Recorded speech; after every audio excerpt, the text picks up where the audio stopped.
Assalamualaikum warahmatullahi wabarakatuh. Perkenalkan nama saya Lutfi Satya Tijani. Saya dari eh, kelas L1. Nah, di sini saya akan membuat tugas video eh, Alpro yang nomor 2, yaitu program untuk mencari nilai dari suatu deret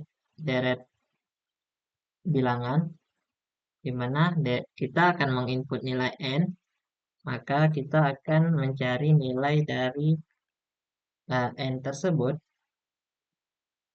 Nilai dari deret, di mana deretnya itu seperti ini.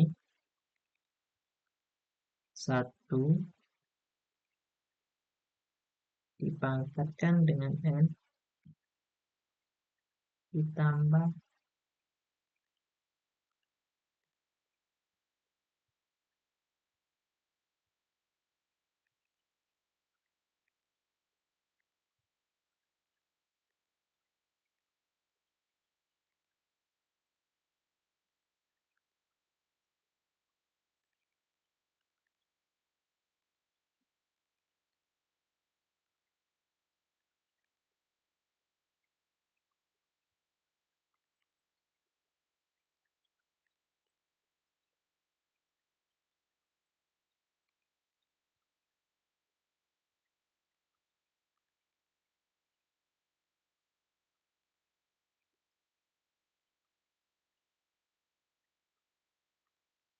Nah, kita akan mencari nilai dari deret ini berdasarkan input n-nya.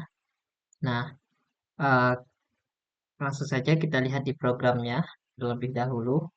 Di sini kita punya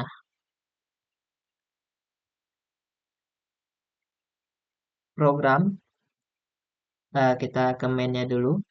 Nah, di sini kita deklarasikan variabel NIP bertipe integer.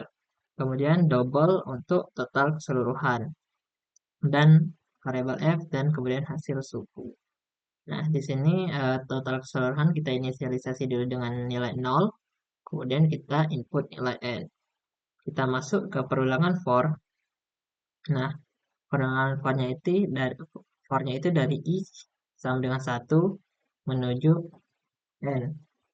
1 sampai ke N. Atau nilai yang kita input. Karena di sini menggunakan sama dengan.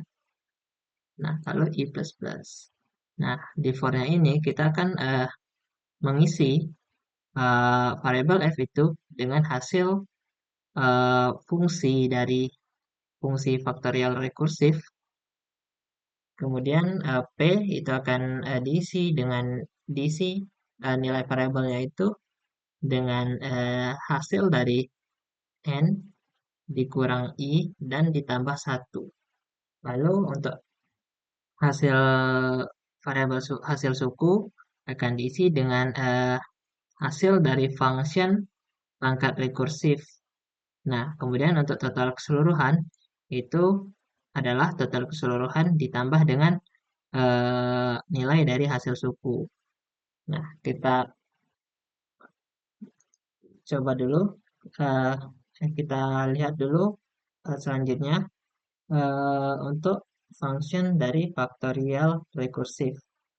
Function faktorial rekursif ini kita adalah function untuk pangkat. Pangkat. Oh, adalah function untuk faktorial. Nah, di sini kita dapat lihat kan di deretnya itu kita akan mencari nilai dari faktorial dari nilainya dulu, nilai basisnya dulu, baru kita pangkatkan hasilnya. Karena faktorial 1 kan 1, maka dipangkatkan berapapun juga hasilnya bakal 1. Misalnya di sini kan kita bukan.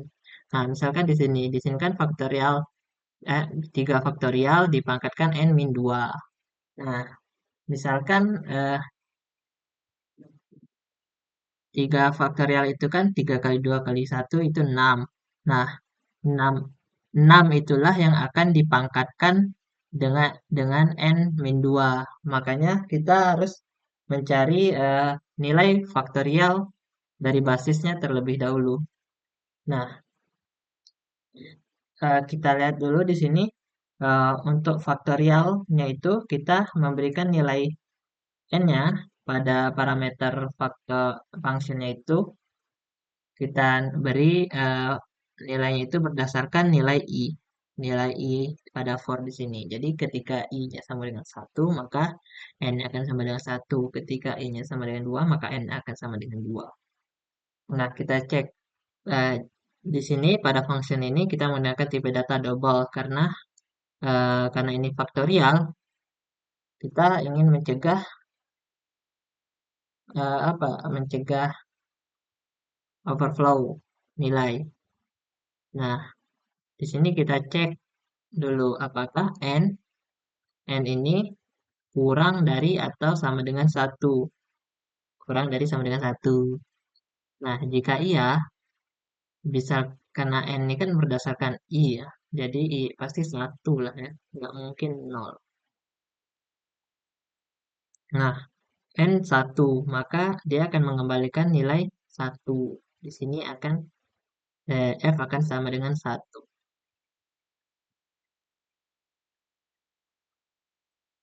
Nah, jika faktorial tersebut n-nya itu bukan satu, atau misalkan di sini i-nya sudah pada angka 3 tadi, misalkan 3. Nah, maka di sini, misalkan 3 tadi kan. Nah, maka kondisi tidak terpenuhi, maka masuk ke sini. Nah, di sini pada return yang ini 3 dikali dengan akan merekursif fungsi tadi di sini, namun 3 akan dikurang dengan satu atau sama dengan 2. Maka faktorial rekursifnya akan masuk lagi ke sini dengan nilai n-nya sama dengan 2. Cek lagi. Nah, cek kan, di sini kan tidak terpenuhi karena n-nya sama dengan 2. Maka akan mengembalikan nilai 2 dikali faktorial rekursif 2 dikurang satu. Nah, 2 dikurang satu itu kan satu. Nah, di sini akan masuk lagi ke function ini. Kemudian, karena satu itu otomatis memenuhi kondisi if ini kan, maka akan mengembalikan nilai pada eh, rekursif tadi itu satu. Berarti satu akan dikalikan dengan dua. Satu dikali dua itu dua. Nah, kemudian eh, yang satu kali dua itu kan faktorial rekursif sebelum yang sama dengan satu. Nah, itu tuh hasilnya kan 2, barulah 2 dikali dengan 3, maka sama dengan 6. Maka akan mengembalikan nilai 6 pada variabel f. Nah, untuk p pangkat, karena pangkatnya di sini kan berubah-ubah dari ketika i sama dengan satu, dia akan berpangkat sama dengan n, atau pangkatnya itu sama dengan nilai yang kita input. Nah, terus di sini dia akan pangkatnya itu akan selalu dikurang dengan satu setiap deretnya. Nah, misalkan di sini kan n, terus n kurang satu, terus n kurang 2, lalu sampai n-nya itu sama dengan satu pangkatnya. Nah, barulah di sini kita isi nilai pangkatnya p itu, karena kan berdasarkan i. Berarti kita n akan dikurang dengan i ditambah dengan satu. Ini ketika i-nya sama satu, maka n akan dikurang dengan nol. Maka pangkat pertama itu akan n. Terus pangkat kedua itu misalkan i-nya sudah sama dengan 2. Nah, di situ n akan dikurang dengan 2 ditambah satu. Min 2 ditambah satu itu kan min satu. Maka akan sama aja dengan n dikurang satu. Nah, begitu seterusnya. Nah, baru kita lihat dulu hasil suku. Hasil suku ini hasil dari pangkat rekursifnya. Pangkat rekursifnya itu berdasarkan f tadi, f atau nilai nilai faktorial yang sudah kita aduh, nilai faktorial yang sudah kita cari tadi, eh, ini f yang di sini kan sudah difaktorialkan kan. Nah, maka itu akan menjadi basis atau angka yang akan dipangkatkan berdasarkan pangkat P yang di sini tadi. Nah, di sini kita masuk ke function kedua. Nah, yang ini. Di sini ada dua parameter, bertipe double untuk basis dan bertipe integer untuk eksponen. Karena ini tadi faktorial, hasil dari faktorial kan. Nah, di sini kita akan cek apakah eksponennya itu pangkatnya itu sama dengan nol. Jika iya, maka akan mengembalikan nilai 1. Karena pangkat berapapun itu hasilnya 1. Eh, bilangan apapun dipangkatkan nol itu hasilnya 1. Kemudian cek lagi apakah jika ini tidak memenuhi, maka akan mengecek lagi apakah pangkatnya itu atau eksponen di sini itu sama dengan 1. Jika iya, maka akan mengembalikan nilai basisnya karena bilangan apapun dipangkatkan 1, maka hasilnya bilangan itu sendiri.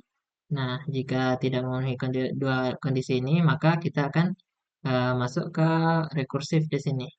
Nah, di sini basis atau nilai faktorial tadi akan dikali dengan pangkat rekursif lagi. Kita memanggil fungsi ini lagi, namun dengan eh, eksponen yang dikurang dengan 1 atau pangkatnya dikurang 1. Nah, baiklah langsung saja kita coba run programnya. Masukkan nilai n. Misalkan kita masukkan nilai n sama dengan 4. Nah, maka hasil akhirnya sama dengan 69. Kita coba misalkan kita masukkan sama dengan 5. Hasilnya 929. Baiklah, terima kasih karena sudah menonton. Wassalamualaikum warahmatullahi wabarakatuh.